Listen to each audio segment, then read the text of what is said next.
যে কোনো মূল্যে তিস্তা ব্যারেজ মহাপরিকল্পনা বাস্তবায়ন সংসদে প্রধানমন্ত্রী। এবারের বাজেটে স্বস্তির আশা, অর্থবছর পরিবর্তনের প্রস্তাব বিরোধী দলের। জুলাই আন্দোলনে মানবতা বিরোধী অপরাধ মামলায় সাবেক মন্ত্রী ইনুর বিরুদ্ধে রায় কাল, সর্বোচ্চ শাস্তির প্রত্যাশা প্রসিকিউশনের। খাদ্য নিরাপত্তা, মূল্যস্ফীতি নিয়ন্ত্রণে কৃষিতে বরাদ্দ বাড়ানোর তাগিদ রিজভির। বাজেট না বাড়ালে হুমকিতে পড়বে খাদ্য নিরাপত্তা, বলছেন গবেষকরা।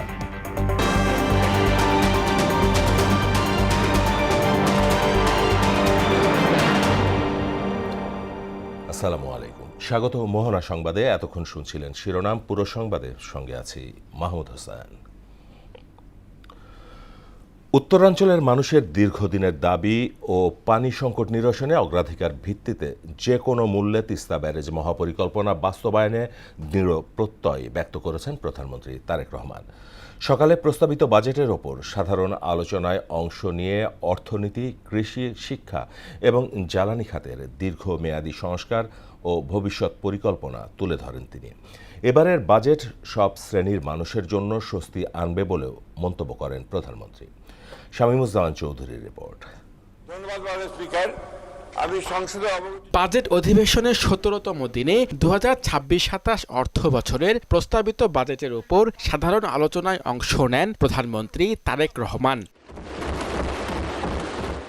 বাজেটকে জনবান্ধব আখ্যা দিয়ে তিনি বলেন, এবারের বাজেট ঘোষণার পর কোনো নিত্য প্রয়োজনীয় পণ্যের দাম বাড়েনি। আমরা যে বাজেট উপস্থাপন করছি, এই বাজেটকে আমি একটি নামকরণ দিতে চাই, সেটি হচ্ছে জীবন বান্ধব বাজেট। বাস্তবতা হচ্ছে খুব স্বাভাবিকভাবে, যেহেতু বাজেটটি সরকারি দল উপস্থাপন করছে, আমরা স্বাভাবিকভাবেই চেষ্টা করব যে একটি সুন্দর, একটি স্বাভাবিক, একটি বাস্তবমুখী বাজেট উপস্থাপন করার জন্য। জনগণকে স্বস্তি দিতে সরকারের বিশেষ পদক্ষেপের কথা উল্লেখ করেন সংসদ নেতা। বাজেট উপস্থাপনের আগে এবং বাজেট উপস্থাপনের পরে, আগে পরে দুদিকতেই অনেক নিত্য প্রয়োজনীয় জিনিসের দাম হঠাৎ করে কোনো কারণ ছাড়া বেড়ে যেত। তবে আলহামদুলিল্লাহ, আল্লাহর রহমতে এবছর আমরা সেরকম কোনো দৃশ্য দেখিনি। আমরা জনগণের আকাঙ্ক্ষাকে সম্মান করি, জনগণের কষ্ট আমরা অবশ্যই বুঝি, জনগণের সম্পদ রক্ষাকে আমরা পবিত্র দায়িত্ব মনে করি। আমরা এমন একটি বাংলাদেশকে গড়ে তুলতে চাই, এমন একটি বাংলাদেশকে পেতে চাই যেখানে উন্নয়ন হবে ন্যায্যতা ভিত্তিক, অর্থনীতি হবে অন্তর্ভুক্তিমূলক, রাষ্ট্র হবে জবাবদিহিমূলক। প্রধানমন্ত্রী বলেন, যে কোনো মূল্যে তিস্তা ব্যারেজ মহাপরিকল্পনা বাস্তবায়ন করবে সরকার। এছাড়া দেশের অর্থনীতি, কৃষি, শিক্ষা এবং জ্বালানি খাতের দীর্ঘমেয়াদী সংস্কার ও ভবিষ্যৎ পরিকল্পনারও চিত্র তুলে ধরেন তিনি। উন্নয়নকে টেকসই করতে হলে শুধু অর্থনৈতিক সংস্কারই নয়, রাষ্ট্র পরিচালনার প্রত্যেকটি ক্ষেত্রে সুশাসন প্রতিষ্ঠা অত্যন্ত জরুরি। এর পাশাপাশি জনগণ একটি ন্যায়ভিত্তিক রাষ্ট্র চায়। মাননীয় স্পিকার, এটি একটি মানুষের চাওয়া। এখন স্বচ্ছ এবং জবাবদিহিমূলক সরকার এবং প্রশাসন চায়। সারা বছর যাতে কৃষক সেচ সুবিধা নিশ্চিত রাখতে পারে, তার জন্য বর্তমান সরকার পুনরায় যেখানে সম্ভব নদীগুলো, যে সকল নদী পসিবল, সেই নদীগুলো এবং খালগুলোকে খনন এবং পুনর্খননের কাজ এরই ভিতরে শুরু করেছে। একটি ন্যায়ভিত্তিক, মানবিক ও অন্তর্ভুক্তিমূলক অর্থনৈতিক কাঠামো গড়ে তোলাই এবারের বাজেটের মূল লক্ষ্য বলে জানান প্রধানমন্ত্রী তারেক রহমান। আমাদের এই বাজেটের অন্যতম একটি ইম্পর্টেন্ট লক্ষ্য হলো অর্থনৈতিক খাতে শৃঙ্খলাকে যে কোনো মূল্যে ফিরিয়ে নিয়ে আসা। শামীমুজ্জামান চৌধুরী, মোহনা সংবাদ। জনপ্রতিরক্ষায় বিএনসিসির ভূমিকা তাৎপর্যপূর্ণ, তাই জেলা উপজেলা পর্যায়ে বিএনসিসির কার্যক্রম আরও বাড়ানোর লক্ষ্যে সরকার উদ্যোগ নিয়ে কাজ শুরু করেছে বলে জানিয়েছেন প্রধানমন্ত্রী তারেক রহমান। দুপুরে রাজধানীর চীন মৈত্রী সম্মেলন কেন্দ্রে জাতীয় পর্যায়ে startup science project and innovation idea showcasing অনুষ্ঠানে তিনি একথা বলেন। প্রধানমন্ত্রী বলেন, স্কুল কলেজ থেকে মৌলিক সামরিক প্রশিক্ষণ ও সমাজ কল্যাণমূলক কার্যক্রমের জন্য প্রতিষ্ঠিত হয় বিএনসিসি। এই বাহিনীর প্রশিক্ষণ কাজকে যুগোপযোগী করার জন্য যথাযথ বিনিয়োগ নিশ্চিত করা গেলে এই বাহিনী তরুণ সমাজের নৈতিক বিকাশ, নেতৃত্বের গুণাবলী এবং দেশপ্রেমে মানুষকে জাগ্রত করতে অনন্য ভূমিকা রাখতে সক্ষম হবে। সংসদে তোষামদের জন্য গান কবিতা উপস্থাপনের অতীতের অপসংস্কৃতি বন্ধের আহ্বান জানিয়েছেন বিরোধী দলীয় নেতা ডাক্তার শফিকুর রহমান। তিনি বলেন, সংসদ কোনো তোষামদের জায়গা নয়, এটি দায়িত্ব পালনের স্থান।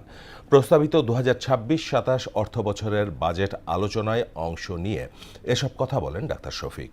সরকারি এবং বিরোধী দলের চিন্তা এক হওয়া সম্ভব নয় বলেও মন্তব্য করেন তিনি। এ সময় দেশের অর্থবছর পরিবর্তনের প্রস্তাব দেন বিরোধী দলীয় নেতা। এই বাজেটকে আমি বড় বলবো না, ছোটও বলবো না, মধ্যমও বলবো না। আমি বলবো জাতির প্রয়োজনে যা দরকার সেই রকম বাজেটে নিতে হবে। জনগণের সম্পদ জনগণকে ফিরিয়ে দিতে হবে, আর সম্পদের সাথে কালপ্রিটদেরকে ফিরিয়ে আনতে হবে। শুধু সম্পদ আসলো, কালপ্রিটরা থেকে গেল, তাহলে কিন্তু সঠিক শিক্ষা হবে না। ওদেরকেও ফিরিয়ে এনে শাস্তির মুখোমুখি করতে হবে। তাহলে বাকি আর কেউ কালো হাত জনগণের সম্পদের দিকে বাড়ানোর আর সাহস করবে না। জুলাই আন্দোলনে কুষ্টিয়ায় 6 জন সহ হত্যাসহ 8 অভিযোগের সাবেক মন্ত্রী জাসদ সভাপতি হাসানুল হক ইনুর বিরুদ্ধে হওয়া মানবতা বিরোধী অপরাধ মামলার রায় ঘোষণা হবে আগামীকাল। বিচারপতি নজরুল ইসলাম চৌধুরীর নেতৃত্বাধীন বিচারিক প্যানেল আন্তর্জাতিক অপরাধ ট্রাইব্যুনাল 2 এই মামলার রায় ঘোষণা করবেন। গত 14 মে এই মামলার যুক্তিতর্ক শেষ হয় এবং 22 জুন রায় ঘোষণার দিন ধার্য হয়। কুষ্টিয়ায় নিহত 6 জনরা হলেন শ্রমিক আশরাফুল ইসলাম, সুরুজ আলী বাবু, শিক্ষার্থী আবদুল্লাহ আল মুস্তাকিন, উসামা, ব্যবসায়ী বাবলু ফরাজি ও চাকরিজীবী ইউসুফ শেখ। বর্তমানে গ্রেপ্তার হয়ে কারাগারে আছেন হাসানুল হক ইনু। মামলায় সর্বোচ্চ শাস্তির প্রত্যাশা করছে প্রসিকিউশন। কৃষিতে বাজেট না বাড়লে খাদ্য নিরাপত্তা হুমকিতে পড়বে বলে মনে করেন কৃষি গবেষকরা। জানান, দেশের জিডিপিতে কৃষির সরাসরি অবদান 11%। তাই বাজেটে বাজার ব্যবস্থাপনা সহ উৎপাদিত পণ্যের ন্যায্য মূল্য নিশ্চিত করতে হবে। আর সরকারকে ভিশন তুলে ধরে দেশের খাদ্য নিরাপত্তা ও মূল্যস্ফীতি নিয়ন্ত্রণে কৃষি বাজেটে আরও বরাদ্দ বাড়ানোর তাগিদ দেন প্রধানমন্ত্রীর রাজনৈতিক ও শিল্প বিষয়ক উপদেষ্টা রুহুল কবির রিজভী। উষা ফেরদৌসের রিপোর্ট। অর্থনীতির প্রধান চালিকা শক্তি কৃষি। বাংলাদেশ পরিসংখ্যান ব্যুরোর তথ্য অনুযায়ী দেশের মোট শ্রমশক্তির প্রায় 40% কৃষির সঙ্গে সম্পৃক্ত। মোট জিডিপিতে অবদান প্রায় 12%। দেশের খাদ্য নিরাপত্তা ও কর্মসংস্থানের জন্য কৃষি গুরুত্বপূর্ণ হলেও নীতি নির্ধারকদের কাছে অধিকাংশ ক্ষেত্রে কৃষকের স্বার্থ প্রাধান্য পায় না। রাজধানীর কৃষিবিদ ইনস্টিটিউটে এগ্রিকালচারিস্ট অ্যাসোসিয়েশন অব বাংলাদেশ আয়োজিত বাজেট আলোচনায় এসব তথ্য উঠে আসে। এটা থেকে আমি জিডিপি বেশি পেতে চাই, এখানে কিন্তু আমাকে বাজেট বাড়াতে হবে, যেটা বাজেট আস্তে আস্তে কমে যাচ্ছে। বক্তারা বলেন, মোট আকারের তুলনায় কৃষিতে বাজেট বেশি না, এ খাতে বরাদ্দ না বাড়ালে টেকসই উন্নয়ন সম্ভব নয়। কৃষির উৎপাদনশীলতা 1% বৃদ্ধি করতে পারি, তাহলে সেটি কিন্তু আমাদের শিল্প বা সেবা খাতের তুলনায় আমাদের গ্রামীণ দারিদ্র্য বিমোচনে প্রায় 3 গুণ ভূমিকা রাখতে পারে। বর্তমান কৃষির যে চ্যালেঞ্জগুলো আছে, বিশেষ করে যেটা বলা হয়েছে যে কৃষকরা তার ন্যায্য মূল্য পায় না। বাজেটে কি অ্যালোকেশনস আছে এটা কিন্তু কোনো রকমের নির্ধারক বিষয় নয়, ডিটারমিনেন্ট নয়, কারণ আমরা তো আমাদের প্রজেক্ট শেষ করতে পারি না।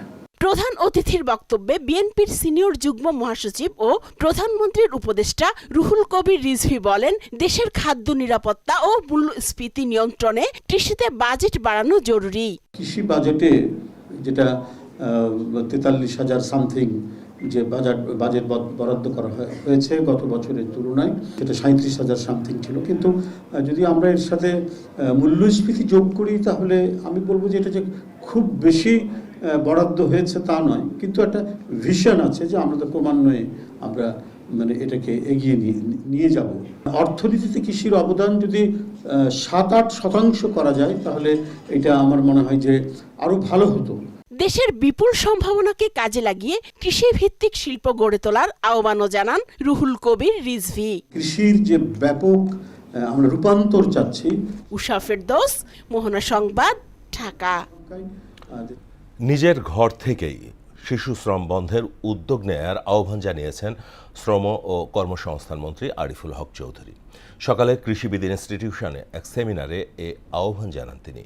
আর শ্রম সচিব আব্দুর রহমান তরফদার বলেন, সরকারের ৫১ প্রতিশ্রুতি বাস্তবায়নে শিশু শ্রম বন্ধে প্রকল্প নেওয়া হবে। এ সময় দেশের প্রেক্ষাপটে শিশুদের নানা দিক তুলে ধরেন বক্তারা। বিস্তারিত মনিরুল ইসলামের প্রতিবেদনে। দেশে শিশু শ্রমিকের সংখ্যা ৩৫ লাখেরও বেশি। সময়ের সঙ্গে তাল মিলিয়ে বাড়ছেই শিশু শ্রম। মাথার উপর আছে মূল্যস্ফীতির চাপ, অর্থ সংকটে এই প্রবণতা আরও বাড়ছে। আর এই অতি দরিদ্রতাই শিশু শ্রম বাড়ার মূল কারণ হিসেবে চিহ্নিত করা হয়। বিশ্ব শিশু শ্রম প্রতিরোধ দিবস উপলক্ষে শিশু শ্রম নিরসনে করণীয় শীর্ষক সেমিনার আয়োজন করা হয়। বক্তারা বলেন, শিশু শ্রম নিরসনে আইনের ঘাটতি নেই, ঘাটতি রয়েছে বাস্তবায়নে। সংকট উত্তরণে অতি দরিদ্র পরিবারকে সামাজিক নিরাপত্তার আওতায় আনার তাগিদ দেন তারা। শিশু শ্রম মুক্ত করার জন্য আমাদের লয়ের কোনো ঘাটতি নেই, রুলসের কোনো ঘাটতি নেই, পলিসির কোনো ঘাটতি নেই। We do not have that gap, but আমাদের গ্যাপটা হচ্ছে আসলে ইমপ্লিমেন্টেশনে। এই ১৭ লক্ষ শিশুর পরিবার এবং যারা ভালনারেবল আছে তাদের পরিবারকে এই সহায়তা দেয়া, এটা খুব দুরূহ কাজ হবে না। বাবা মার মজুরি যদি কম হয়, তার যদি আয় কম থাকে, তার সন্তান তো শিশু শ্রমে যাবেই। আমাদেরকে এমন একটা অবস্থা তৈরি করতে হবে যেখানে আমরা সবাই এটাকে দায়বদ্ধ মনে করি। শ্রম সচিব বলেন, শিশুদের বিদ্যালয়মুখী করতে কাজ করছে সরকার। শিশু শ্রম মুক্ত বাংলাদেশ গড়ে তুলতে আমাদের প্রচেষ্টা আরও জোরদার করতে হবে এবং এমন একটি সমাজ প্রতিষ্ঠা করতে হবে যেখানে প্রতিটি শিশু বিদ্যালয়ে যাবে, নিরাপদ পরিবেশে বেড়ে উঠবে এবং তার পূর্ণ সম্ভাবনা বিকাশের সুযোগ পাবে। আর শিশু শ্রম বন্ধ করতে হলে নিজের ঘর থেকেই শুরু করার আহ্বান জানান শ্রমমন্ত্রী আরিফুল হক চৌধুরী। বলেন, জাতীয় সমস্যা বিবেচনায় সবাইকে ঐক্যবদ্ধভাবে কাজ করতে হবে। শিশু শ্রম যেখানে আপনার বাড়ি আছে, সেখানে আপনি এখানে আসছেন শিশু শ্রম থেকে।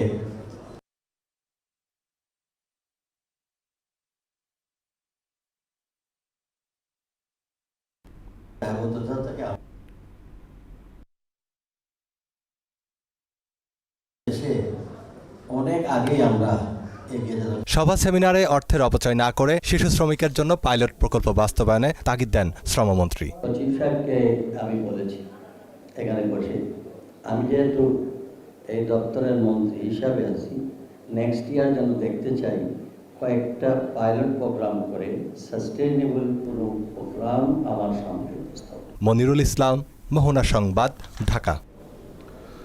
সারা দেশে গেল ২৪ ঘন্টায় হাম ও উপসর্গে আরও ৪ শিশুর মৃত্যু হয়েছে। এ সময়ে নতুন করে ১,১৪৫ জনের শরীরে এ রোগ শনাক্ত হয়েছে।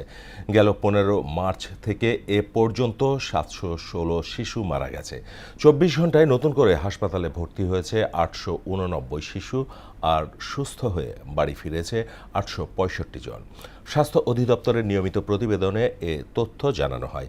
এদিকে ডেঙ্গুতে গেল ২৪ ঘন্টায় ৫ জনের মৃত্যু হয়েছে, আর এ রোগে নতুন করে আক্রান্ত হয়েছে ১২৪ জন।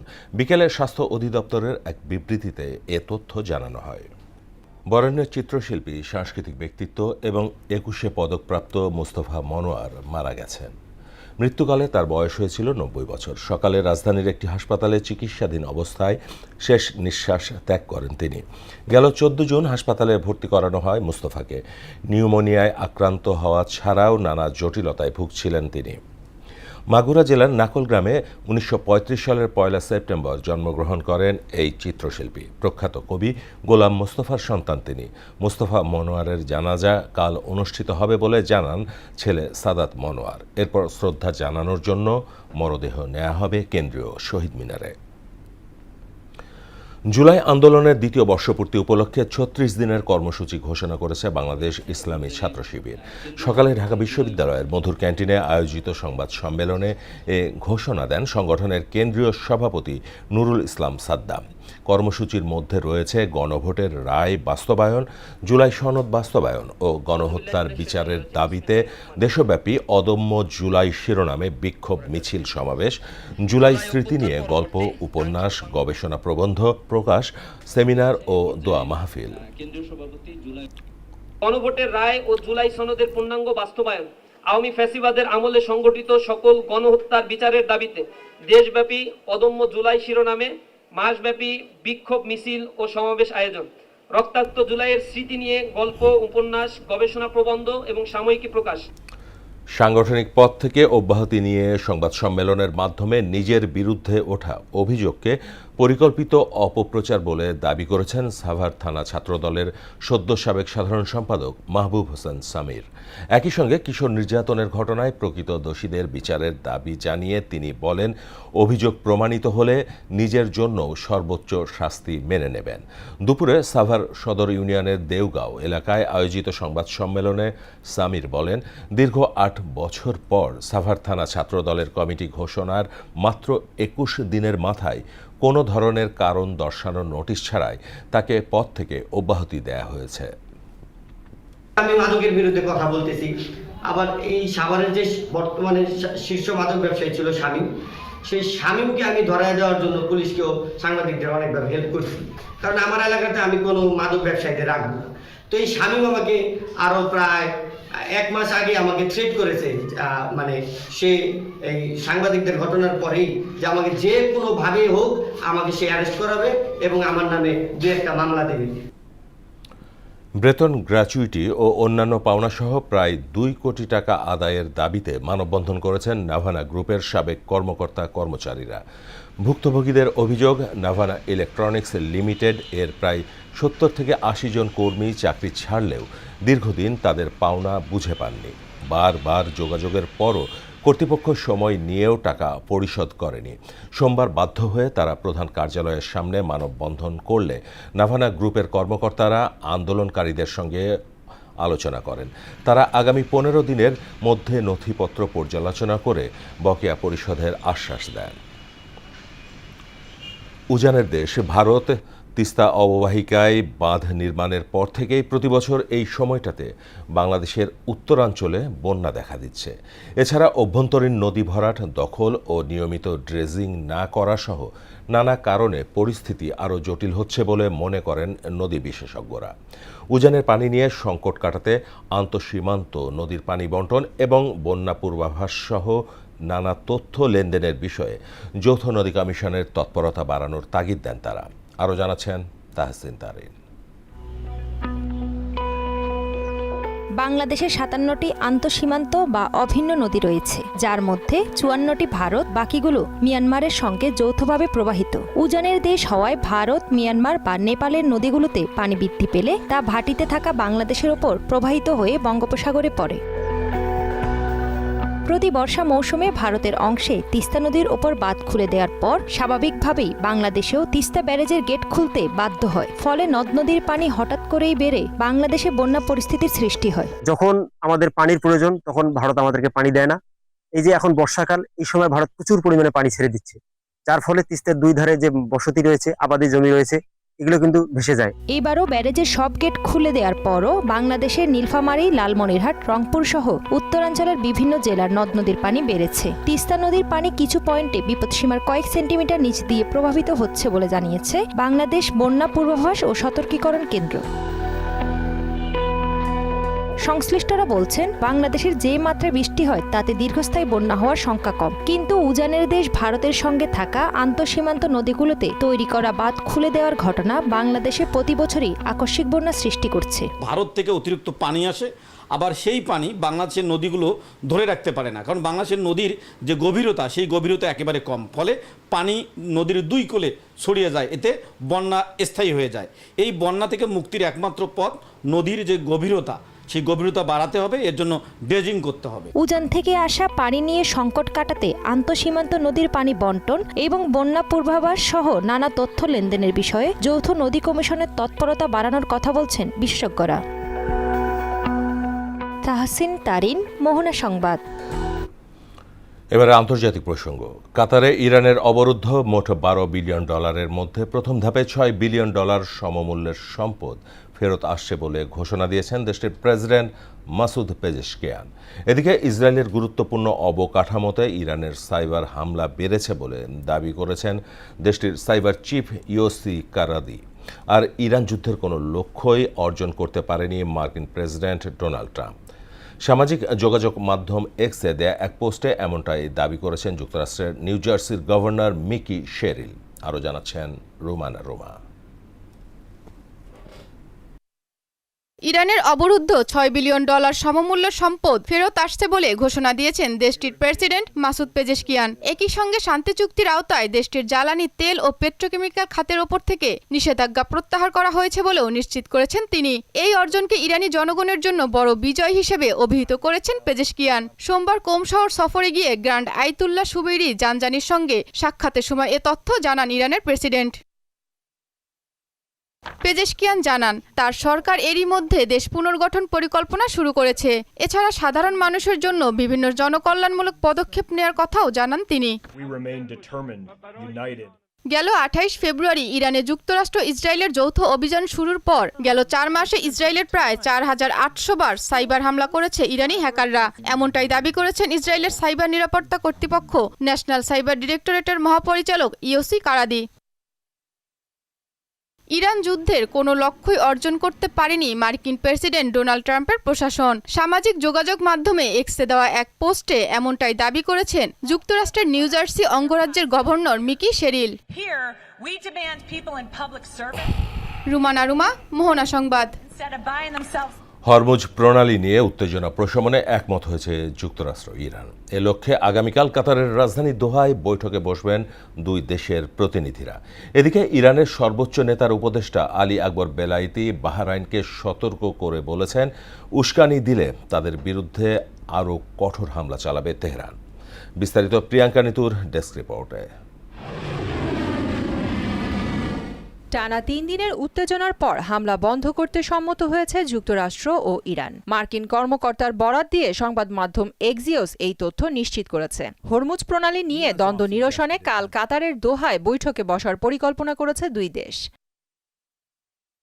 এদিকে কোনো ধরনের উস্কানি দেয়া হলে আবারও বাহরাইনের ওপর পাল্টা আঘাত জোরদার করার কঠোর হুঁশিয়ারি দিয়েছে ইরানের উপদেষ্টা আলী আকবর বেলায়েতি। তেহরানের পক্ষ থেকে বাহরাইন প্রশাসনকে সীমাবদ্ধতা মেনে চলার এবং বিপজ্জনক খেলায় না নামার আহ্বান জানানো হয়েছে। Congress and Senate seem to have nothing better to do than to sign in laws and decrees against Iran.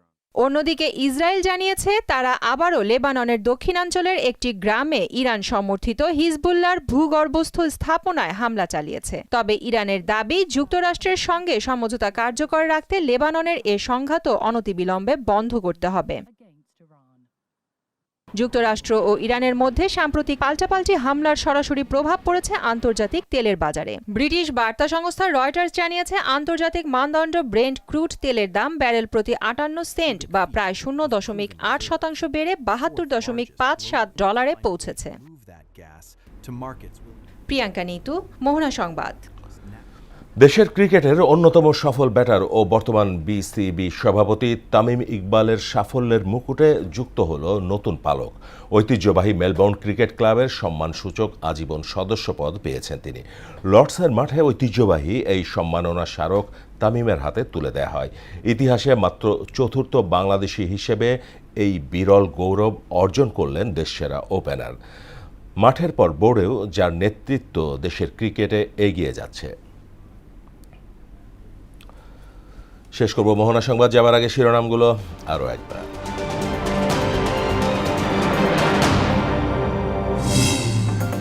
যে কোনো মূল্যে তিস্তা ব্যারেজ মহাপরিকল্পনা বাস্তবায়ন সংসদের প্রধানমন্ত্রী।